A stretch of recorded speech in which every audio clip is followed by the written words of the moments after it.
Hi readers! Welcome back to Reading with Christy. I hope you're doing well. Today's Read Aloud, we look at the littlest dinosaur. Because of his size, our little dinosaur can't do all the things that everyone else can. When his family and friends get in trouble, it's up to little dinosaur to figure out how to help them. Can he do it? There's only one way to find out, and that's for you to get comfortable and join me for this Read Aloud of Littlest Dinosaur.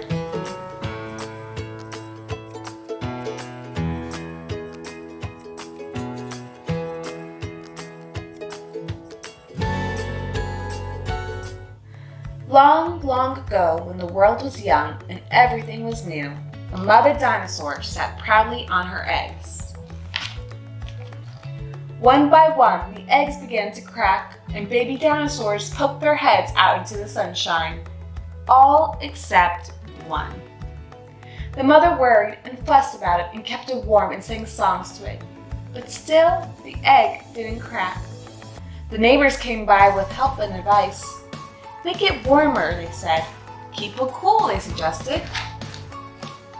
The mother was very loving and lay beside the egg all the time. She breathed on it to keep it warm and fanned it with the banana leaves to cool it down. But still, the egg didn't crack. The father dinosaur wanted to break the egg open, but the mother said, "No, it will happen when the baby is ready, not before." One day, the father became so tired of looking after all the other young dinosaurs while the mother fussed over the egg that he put his face very close to the egg and shouted, "Come on, egg, do something!" The egg shook, the egg wobbled, and then began to crack. A little crack at first, then a big crack, and a shell broke in two. The baby dinosaur blinked in the sunlight. The father dinosaur gasped. The mother dinosaur gasped. All the young dinosaurs and all the neighbors gasped. They had never seen such a tiny baby. "That's the littlest dinosaur I've ever seen," said the father. "He's no bigger than a dinosaur's toe." The neighbors began to giggle. "Oh, he may be tiny, but he's very special to me," cried the mother dinosaur, and she scooped up the baby and kissed his tiny face. Days and weeks passed, and no matter how much food the mother dinosaur gave the baby, he didn't grow any bigger. The littlest dinosaur was sad because he was too small to join his big brothers and sisters when they played. And what if one of his huge neighbors stepped on him by accident? The only place the littlest dinosaur felt safe was high on a hill. There, he could sit and look down on the forest. It made him feel bigger. One day, far away on another hill, he saw another dinosaur. It was a long neck. Even at that distance, he looked sad. The littlest dinosaur wondered how a dinosaur that big could possibly be sad.